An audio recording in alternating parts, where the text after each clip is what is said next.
The point of this work is not to never think another dieting thought. You have not failed if diet thoughts still pop up. It would be strange if they didn't sometimes. I would be worried that maybe you were shutting down and shutting out if they didn't sometimes pop up.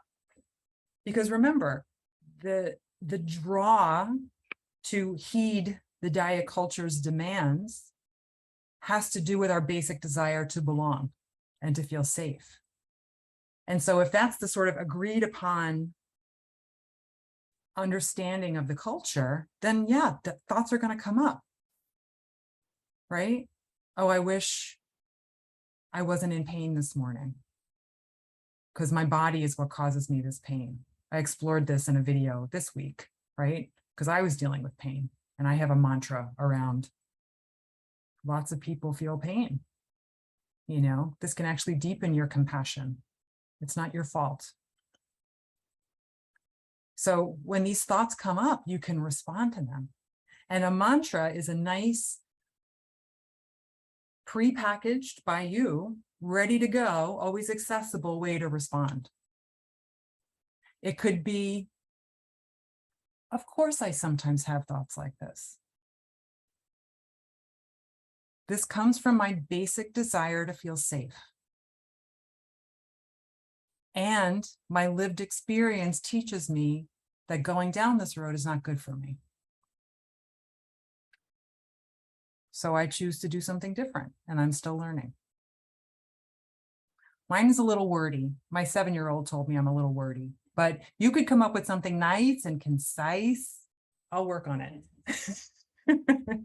I don't know if you've heard me tell the story of a client from years ago who went out with a bunch of ladies from work, and she was like the only one who was on the intuitive eating train back then.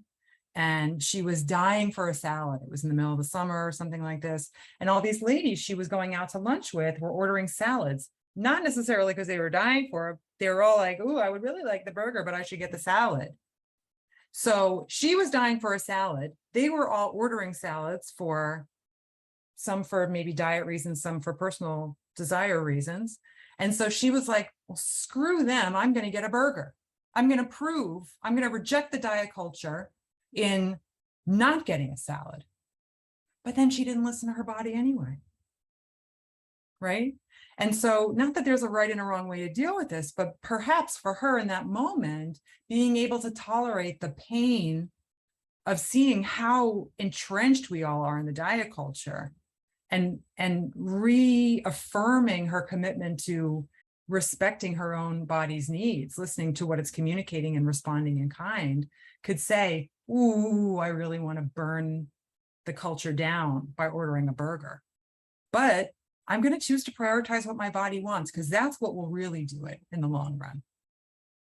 Right? I think one of the biggest lies of this diet and wellness culture is that whatever happens to your body is your fault. It totally disregards genetic influences, environmental influences, just human influences, you know? Because even if you make a choice to eat something and you feel pain, it's not like it's your fault. It's hard for us to release these dichotomous ideas of like good, bad, guilty, innocent. It just is. It just happens. Bodies hurt sometimes. It's natural to not want that. And having the ability to kind of be with yourself throughout all your different states, pain-free, painful, that's really valuable. And it does deepen that compassion. And that continues to bathe, marinate your tofu brain in the broth of compassion, you know? Because we take on whatever flavor we continue to emphasize,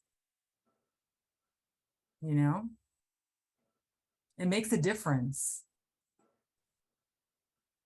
when you notice these thoughts and you're like, yeah, okay, I get that. And this isn't my fault. I'm doing my best. I'm paying attention.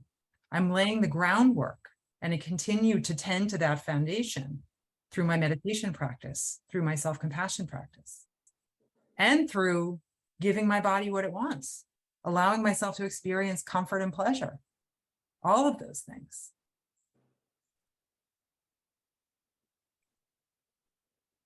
It's another layer of self-literacy.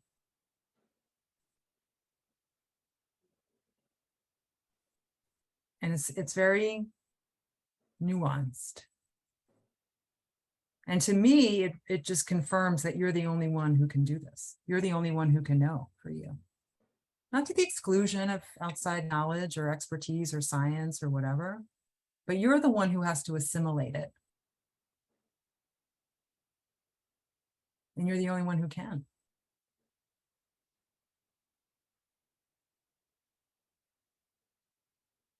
This is a really important thing. That's honestly, I think, the undoing of intuitive eating for a lot of people.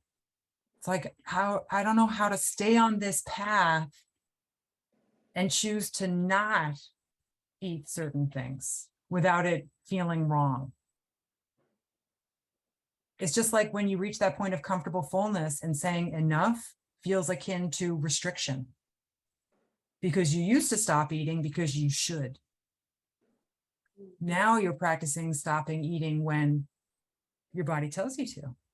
When your body says, I'm good. If you continue to eat more, the satisfaction will actually go down.